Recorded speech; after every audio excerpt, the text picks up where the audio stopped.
The morning sunlight trickled through the kitchen blinds, painting striped patterns across the cool granite countertop where Ethan Carter stood brewing his coffee. Thin tendrils of steam curled from the mud as he added a splash of cream, the soft clink of his spoon echoing in the stillness. The silence in the house was the kind that once brought him peace, but now felt unsettling, like the quiet before a storm. His wedding band caught the light as he stirred, a subtle reminder of commitments that felt heavier than they used to. He glanced at the clock. 7:15 a.m. 10 years of marriage had taught him to anticipate the rhythm of mornings with Sophia, a cadence as familiar as the lines in his palm. Soon, she'd be up, darting around the house with the frenetic energy that had become her signature in recent months. Right on cue, he heard the muffled sound of footsteps upstairs, followed by the creak of their bedroom door opening. But something was different these days. The predictable routine they had built over a decade now felt slightly off, like a favorite song played just a beat too slow. The changes were small but persistent. Longer showers, more time meticulously applying makeup, and a newfound attention to her wardrobe that he hadn't seen since their early days.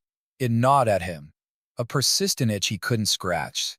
Carrying his coffee to the breakfast nook, he opened his laptop to check emails.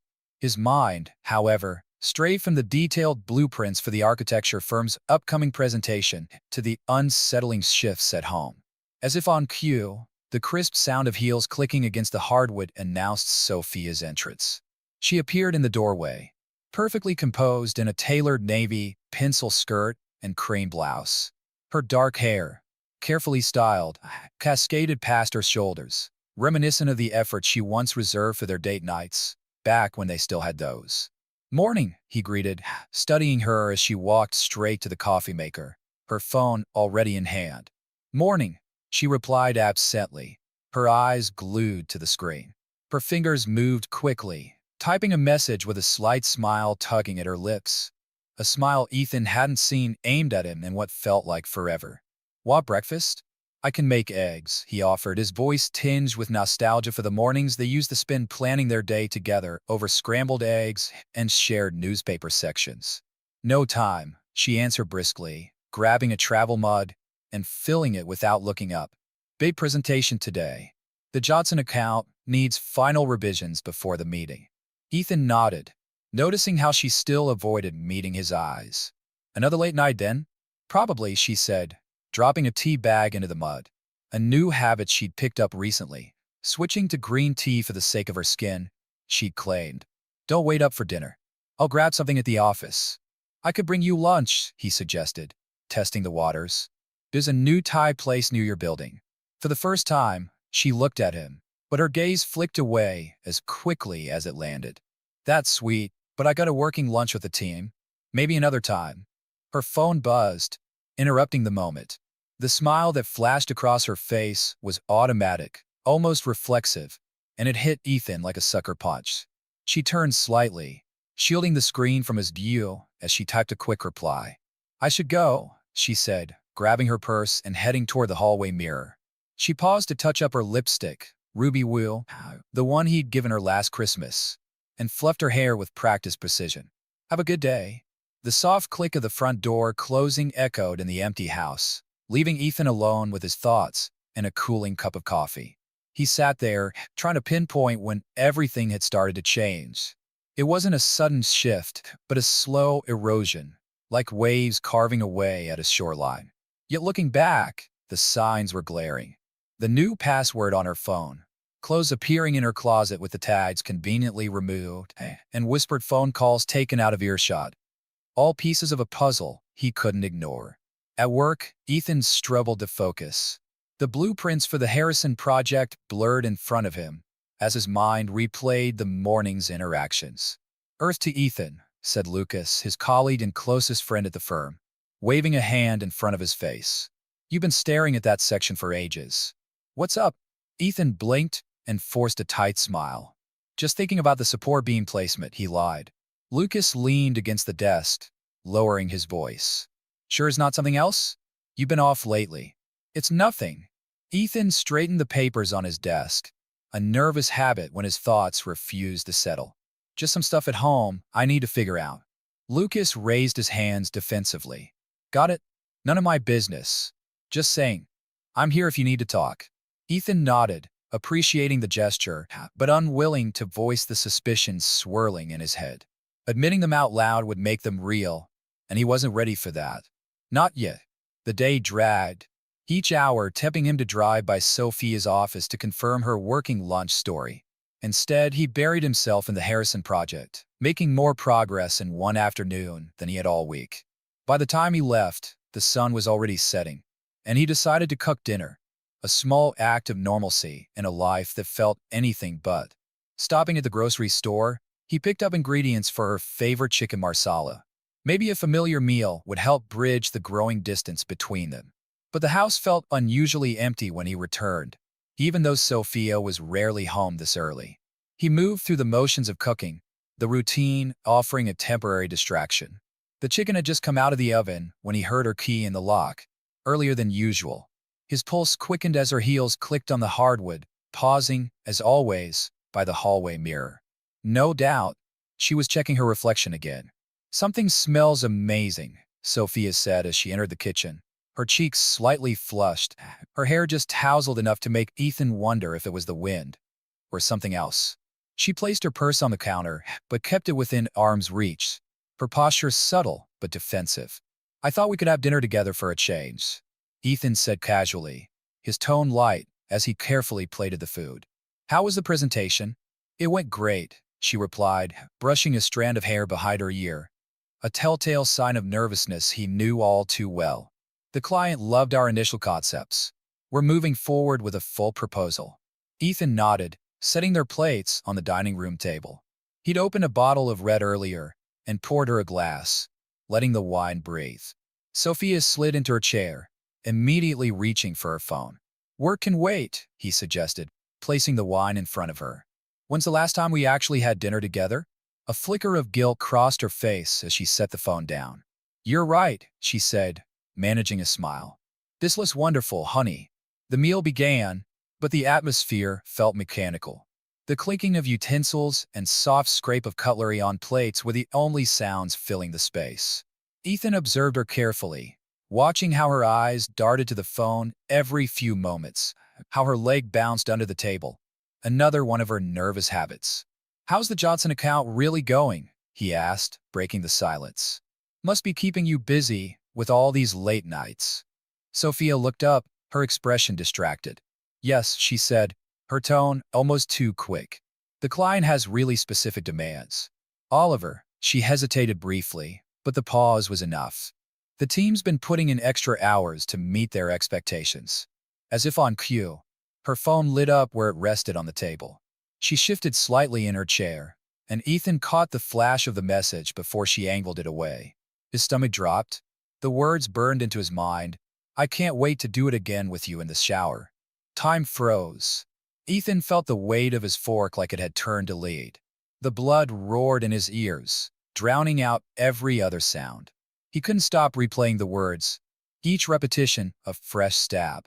Sophia's hands shot out to grab the phone, and though she tried to act casual, the tremor in her fingers betrayed her. Her face paled, confirming what Ethan already knew. Everything okay? He asked, his voice unnervingly steady despite the chaos raging inside him. Just work stuff, she mumbled, stuffing the phone in her pocket as if hiding it could erase what he'd seen. You know how it is, deadlines, client demands. Ethan forced himself to take another bite of chicken, though it tasted like cardboard. His thoughts churned, each moment from the past few months replaying in his mind with new, damning clarity. The late nights, the guarded phone, the emotional distance. It all fit together now, a terrible puzzle completed. I should look over some files for tomorrow, Sophia said suddenly, standing with an abruptness that made her chair scrape against the floor. Her plate, barely touched, was left behind. Thanks for dinner. It was delicious. Ethan watched her retreat to the home office, his appetite completely gone. The urge to confront her, to demand answers, boiled inside him. But something colder, more calculating, held him back. He needed to know everything first. That night, lying beside her in bed, Ethan stared at the ceiling fan spinning lazy circles above them. Sophia's back was turned to him, her breathing even, but too controlled to be real sleep. The space between them felt like a chasm. He thought about their wedding day, the joy in her eyes as she vowed to love him forever. Now, all those memories seemed distant, tainted by her betrayal. The next morning, Ethan began his investigation in earnest. He left for work early, but parked near Sophia's office instead. From his car, he watched her arrive, noting how she checked her reflection in the glass door before entering. 20 minutes later, a man he didn't recognize held the door open for her, following close behind. Their interaction was too familiar, too comfortable. Over the next few days, Ethan pieced together more of the truth. He noticed how Sophia never left her phone unattended, even taking it to the bathroom. But her confidence slipped, leaving small openings in her security. During one such moment, while she was in the shower, Ethan accessed her phone.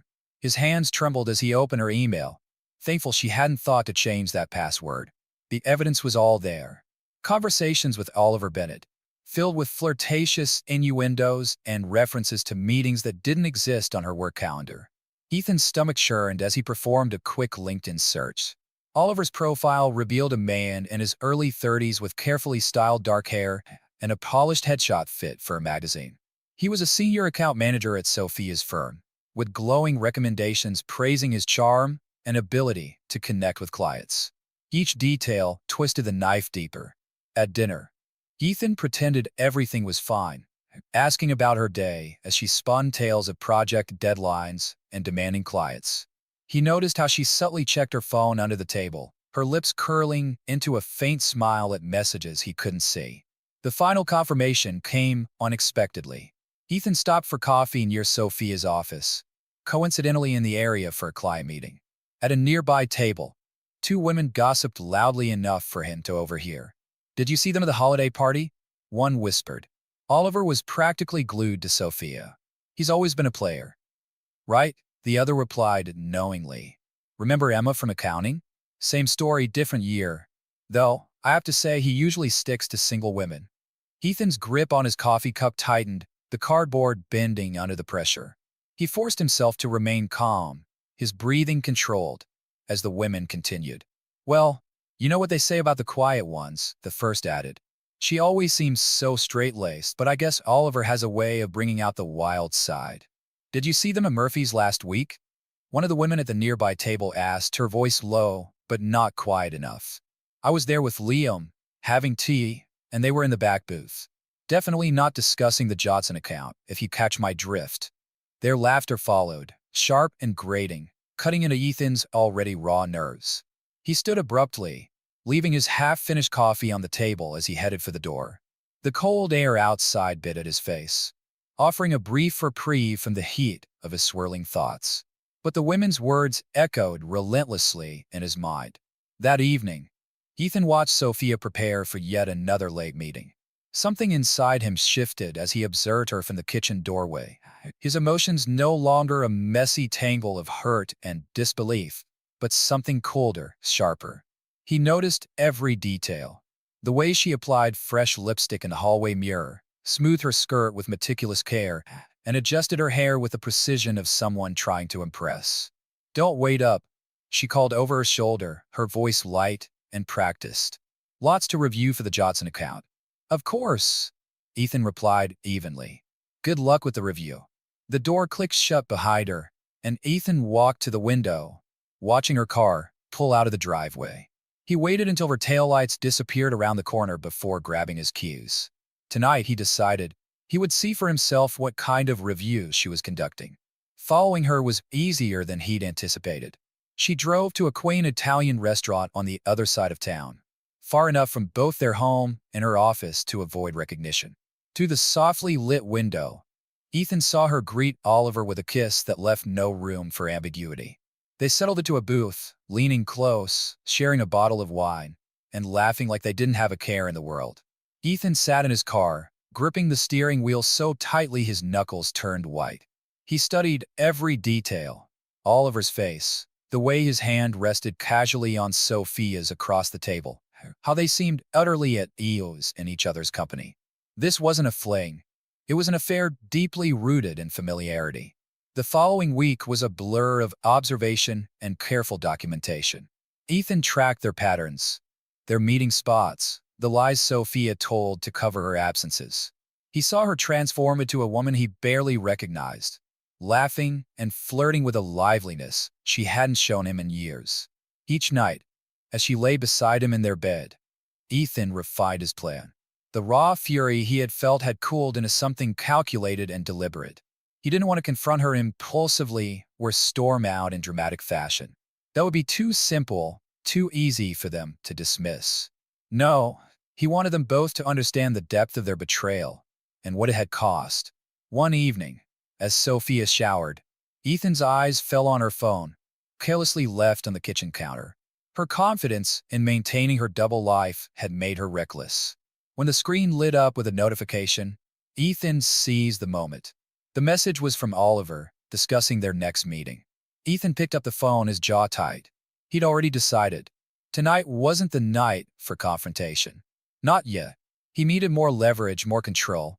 Calmly, he memorized Oliver's number and replaced the phone exactly as he'd found it.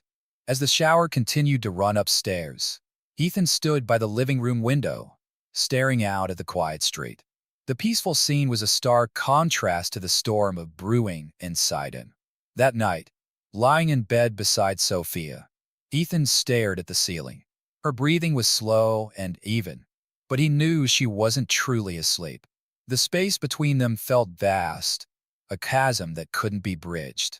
He thought about the life they'd built together, the trust they had shared, and the dreams they'd once planned. All of it had been shattered. His resolve hardened. He would make them pay, not with impulsive rage, but with careful precision that would leave them reeling. The next day, Ethan began setting the trap. His home office became a war room of evidence. Photographs of Sophia and Oliver outside restaurants and hotels, screenshots of messages he had managed to capture, notes detailing times and places. Spread across his desk, they painted a damning picture of her betrayal.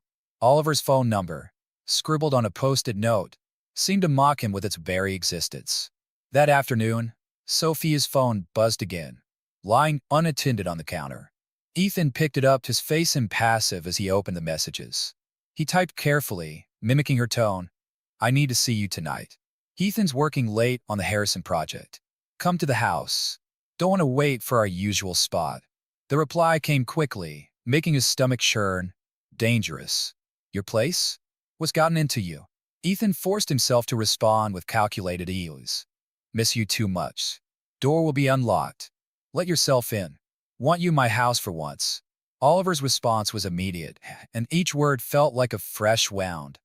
"Oh, babe. I like this side of you. See you at 8. Can't wait to feel your hands on me." Ethan deleted the conversation and replaced the phone. Checking the time, 2 p.m.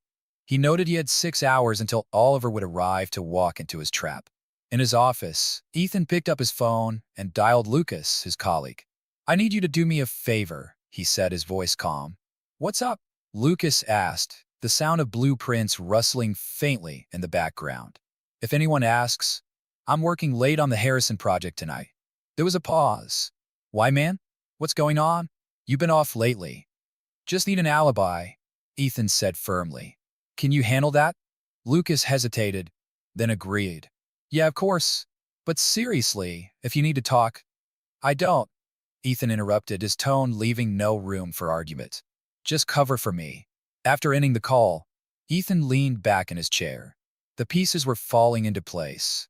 Tonight, Sophia and Oliver would realize their secret wasn't as safe as they thought. They'd discover exactly what betrayal cost. Ethan spent the next few hours preparing meticulously. He rearranged the furniture just slightly, ensuring clear pathways through the room, and double-checked the security cameras he'd installed the previous week. They captured every angle perfectly. This wasn't just about confrontation. It was about having evidence if it came to that. At 6, Sophia arrived home. She flitted through the kitchen with nervous energy, her gaze flicking to her phone every few minutes. Ethan leaned against the doorway, watching silently as she adjusted her makeup, her face freshly touched up from work. "I might go to the gym later," she said, avoiding his eyes as she poured herself a glass of water. "The Harrison Project needs my attention," he replied evenly, his tone betraying nothing. "I'll probably be at the office late." "Don't wait up." Relief flickered across her face, poorly concealed. "Okay. Good luck with the project," she said, her voice just a little too light.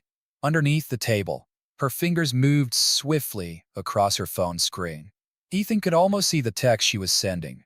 "Coast is clear. Still on for tonight." His hands tensed for a moment before he forced them to relax. "There's leftover chicken in the fridge if you want it," he added, his voice calm, the facade of normalcy intact.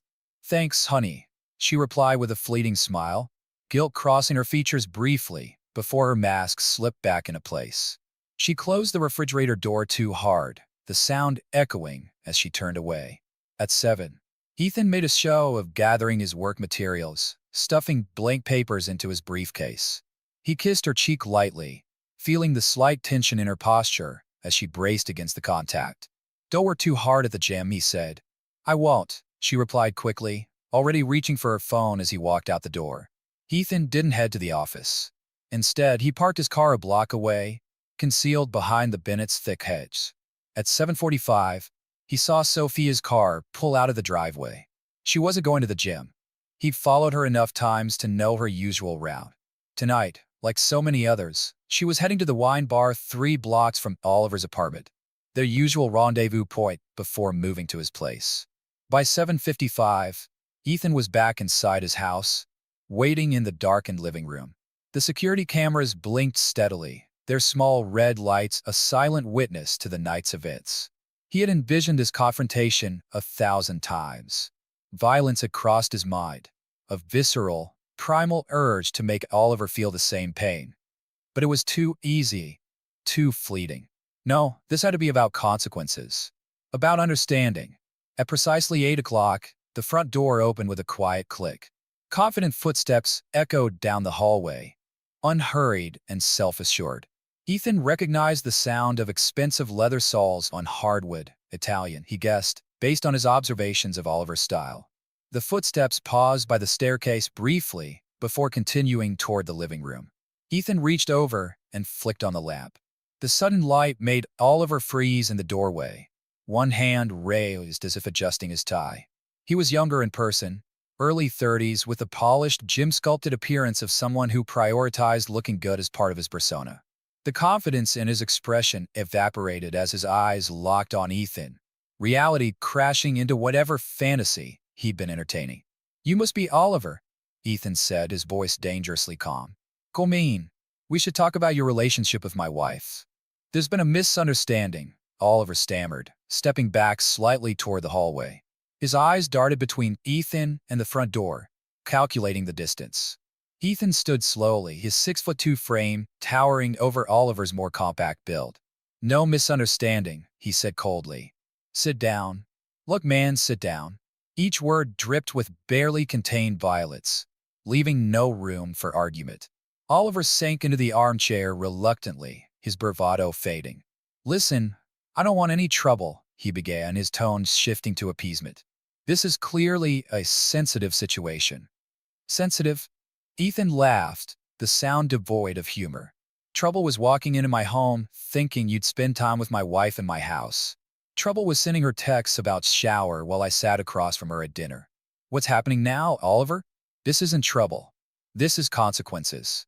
"She said you two were having problems," Oliver muttered, his eyes flickering toward the door again. "Said you were distant, that the marriage was basically over. And you believed her?"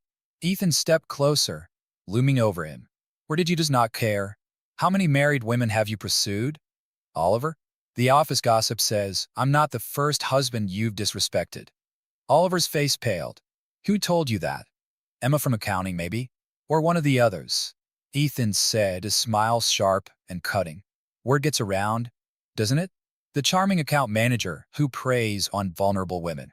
Tell me, do you have a system, or do you just toss out lines until someone bites?" "This is crazy," Oliver said, standing abruptly, his fear overtaking his practiced charm. "I'm leaving." Ethan's hand shot out, gripping Oliver's shoulder with bruising force. "Not yet." He shoved Oliver back into the chair with ease. First, you're gonna listen to exactly what kind of man you are. Get your hands off me, Oliver growled, struggling. But Ethan's grip only tightened. I said listen. Ethan shoved him harder, making the armchair creak under the force. You walked into my house, my life, thinking there'd be no consequences. It stops now. Oliver tried to stand again, but Ethan's fist connected with his jaw, sending him sprawling over the coffee table. A thin trail of blood trickled from his split lip as he stared up at Ethan, the fear in his eyes now fully realized. I've done my research, Ethan said, his voice steady despite the adrenaline coursing through him. 3 affairs with married women in the past 2 years. HR complaints that conveniently disappeared. You're not just a homewrecker, Oliver. You're a predator. You don't know anything. Oliver spat, struggling to his feet. I know everything. Ethan pulled out his phone, holding it up to show screenshots of emails, texts, and photos. Every meeting, every hotel, every lie. One email to your HR department about you spending time with a married coworker, and your career is over. How many companies want to deal with someone like you? What do you want? Oliver's voice trembled, blood dripping steadily from his lip. Ethan crouched to meet him, eye to eye. I want you to understand your place in this. You're not her savior. You're not her escape. You're just a convenient reproductive organ who doesn't care about the destruction you leave behind. Oliver's breathing quickened as Ethan leaned closer. Here's what's going to happen. You're going to disappear from her life. No goodbyes. No explanations, Ethan said, his voice cold and measured. You'll block her number, avoid her at work, and if she tries to contact you, remember this moment. You're insane, Oliver spat, wiping the blood from his lip. Ethan's fist connected with his jaw again, sending Oliver sprawling back onto the floor. I'm perfectly sane. I'm just done playing nice. He hauled Oliver up by the collar, the expensive fabric tearing slightly under his grip. Do we understand each other? Oliver nodded frantically, his shirt stained red. Yeah, I understand. It's over. I'll stay away. Good. Ethan released him, watching as Oliver stumbled toward the door. And Oliver, if I ever see you near my wife again, this conversation won't be so civilized. Oliver fled, slamming the door behind him. Through the window, Ethan watched him sprint to his car, fumbling with his keys before peeling out onto the street. The house fell silent again. Ethan surveyed the room methodically, noting the few drops of blood on the hardwood and the coffee table slightly out of place. He straightened everything with deliberate precision, wiping away any physical traces of the confrontation while the security cameras continued their silent recording. His phone buzzed, a message from Oliver. I won't say anything about tonight. Just stay away from me. Ethan allowed himself a grim smile as he deleted the text. Phase 1 was complete. Now came the harder conversation. At 9:15, headlights swept across the windows. Ethan sat in his armchair, a glass of whiskey in hand, waiting. The front door opened, and Sophia stepped inside, stopping short when she saw him. Ethan? Her voice pitched high with surprise. I thought you were at the Harrison Project. Sit down, Sophia, he said, his voice quiet but steely. The authority in his tone left no room for argument. She obeyed, lowering herself into the chair with hesitant movements. We need to talk about Oliver. The color drained from her face. I don't. What are you don't? Ethan interrupted, his hand tightening around his glass. Don't insult me by lying. Not anymore. Ethan, please. I can explain everything. Explain what? He snapped, standing abruptly. The late nights? The gym sessions that somehow left your hair perfectly styled? Or maybe the texts about shower while we sat at dinner together. He pulled out his phone, showing her the evidence. Tears welled in her eyes. It wasn't. I never meant to get caught. Ethan finished for her, his voice razor sharp. That's the only thing you're sorry about, isn't it? That your perfect little affair got exposed. No, it was not like that. Sophia stood, reaching for him. I love you, Ethan. It was a mistake. Please, she sobbed, mascara streaking her cheeks. We can fix this. There's nothing to fix, Ethan said, his voice cold as he loomed over her. Your lover just left here with a bloody lip and a new understanding of consequences. He won't be waiting for you anymore. Her eyes widened in shock. What did you do? What needed to be done? Ethan turned toward the stairs, pausing at the bottom. Pack your things. I want you out of this house tonight. Ethan, please. Where am I supposed to go? He turned back, his gaze icy. Not my problem. You made this choice, Sophia. Now live with it. I'll tell everyone what you did to Oliver, she threatened, desperation sharpening her voice.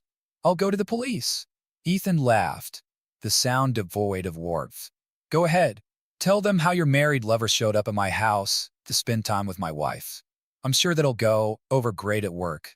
Don't forget, I've recorded everything, Sophia. Everything.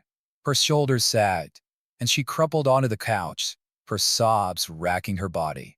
I'm sorry, she whispered. I'm so sorry. No, you're not, Ethan said quietly. You're sorry you got caught.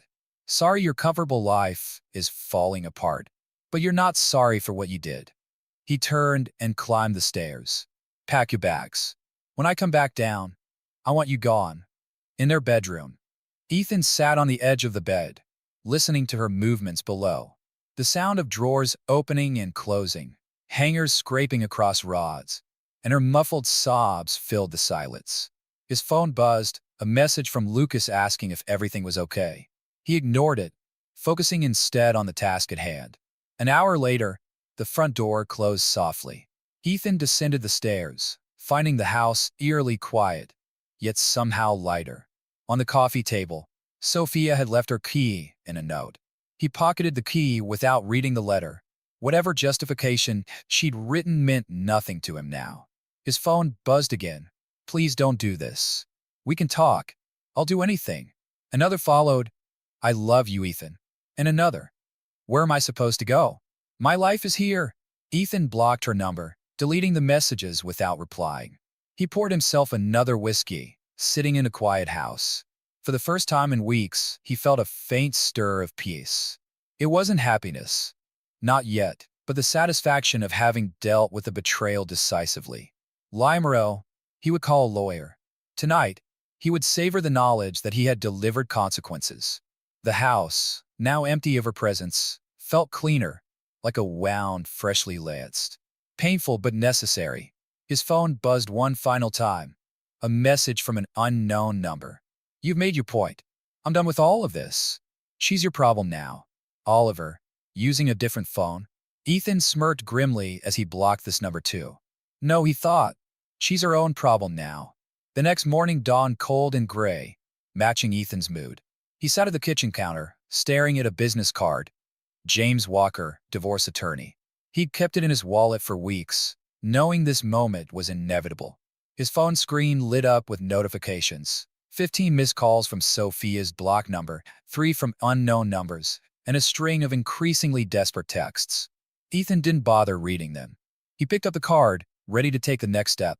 Ethan picked up his phone, scrolling through the cascade of desperate messages with a detached expression. Please talk to me. I can explain everything. Where am I supposed to go?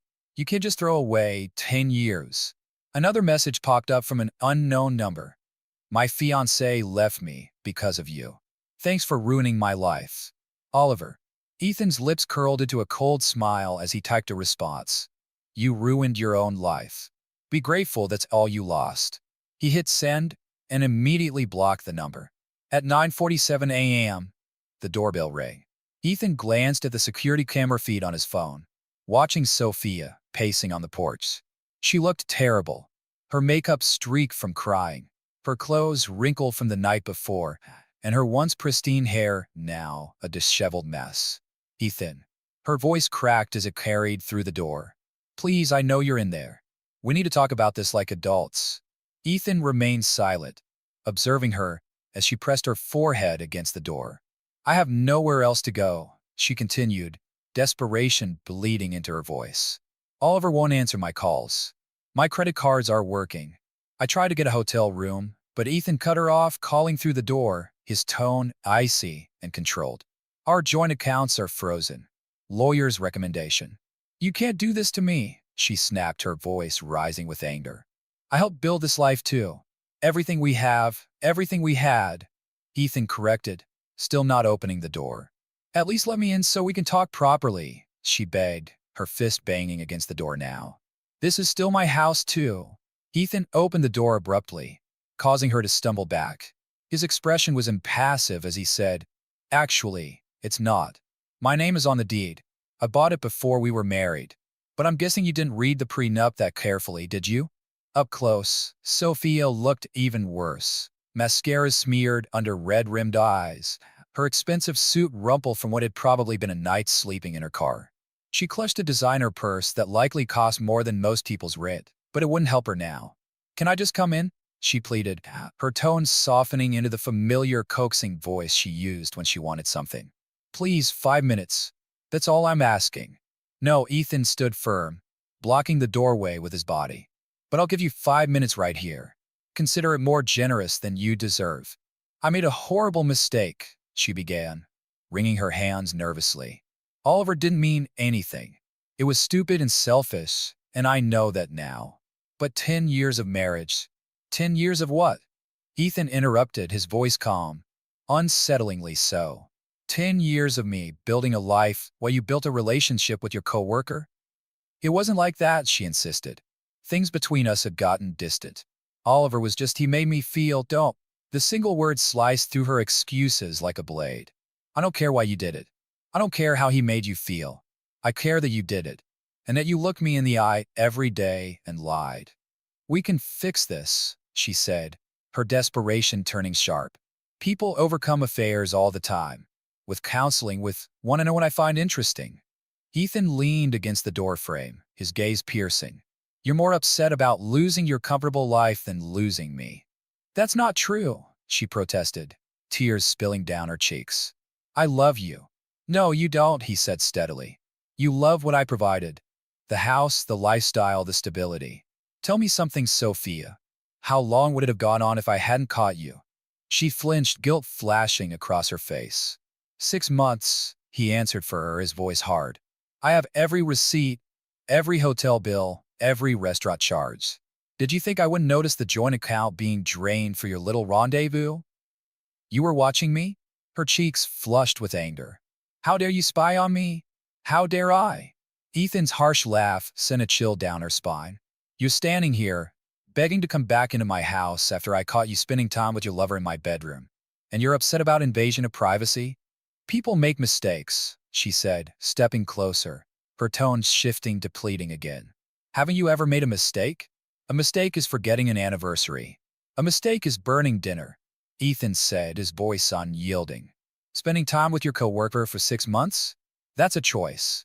A series of deliberate choices you made every single time you met him." "What about counseling?" she tried, her voice softening. "We could work through this. Learn to trust again. Build something stronger. There is no we anymore, Sophia." Ethan pulled an envelope from his back pocket. "These are divorce papers. My lawyer will contact yours." "I don't have a lawyer," she said, fresh tears streaming down her face. "I don't have anything. You've frozen all our accounts." "Joint accounts," he corrected. "Your personal account is still active." "Oh wait, that's right. You spent most of that on hotels and lingerie for Oliver, didn't you?" Her hand flew up to slap him, but Ethan caught her wrist easily. His grip was firm, not painful, but unyielding. "Don't," he said quietly, holding her wrist until she lowered it. "You lost the right to touch me the moment you let him touch you." "What am I supposed to do?" she whispered, her shoulders slumping in defeat. "Where am I supposed to go?" "That's not my problem," Ethan replied, releasing her wrist. "You're a college-educated professional, Sophia. Figure it out." "My parents will never forgive me," she said, her voice breaking. "They already know." Ethan's smile was icy. "I called the last night, told them everything. Your mother cried. Your father asked if the prenup was still valid. He seemed relieved when I said yes." Her eyes widened in fresh horror. "You didn't." "I did," he confirmed. "Just like I sent emails to HR documenting Oliver's pattern of pursuing married coworkers. Did you not know about his fiancée in Boston?" Sophia staggered back, as if struck. He's engaged? 3 years. Long-distance relationship." She was very interested in the photos I sent her, especially the ones from your little weekend getaway to the Riviera Hotel. "You know, the one you told me was a marketing conference?"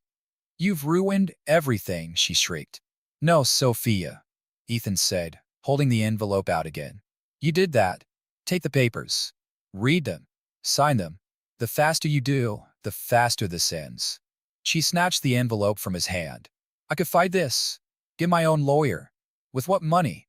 Ethan leaned back against the doorframe, his expression almost bored. The prenup is very clear about infidelity. You get what you brought in, minus joint assets acquired during the marriage. Considering your shopping habits, that's not much. I helped you build your career, Sophia said, her voice rising with anger. All those client dinners, the networking events, I was there for all of it.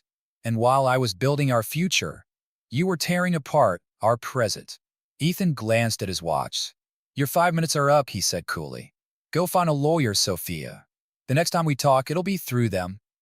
Wait, she cried, grabbing the edge of the door as he began to close it. What about my things? My clothes? They're in garbage bags in a garage. Ethan replied evenly. Along with all the lingerie receipts I found. Funny how your taste in underwear improved when you had someone else to show it to. You're being cruel, she whispered, her voice trembling. No, he said, his expression unyielding. I'm being honest. Something you might want to try. He pried her hand off the door with deliberate care.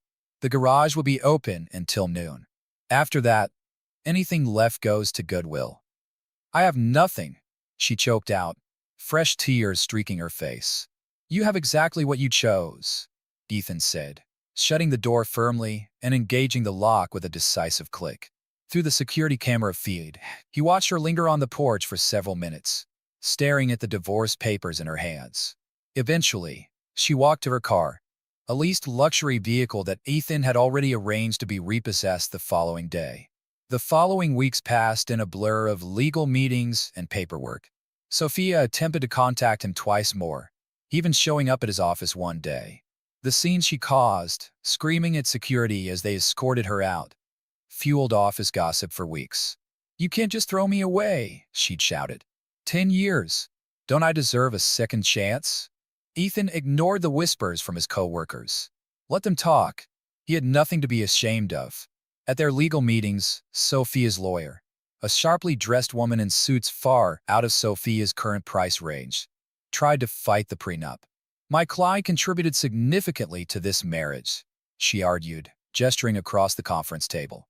The house value has doubled the investment portfolio. Your client violated the fidelity clause.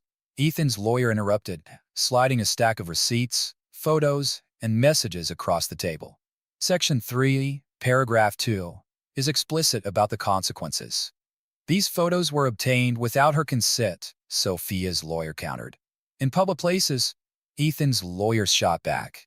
There's no expectation of privacy in a hotel lobby or a restaurant.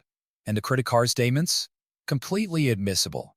The negotiations were over in 20 minutes.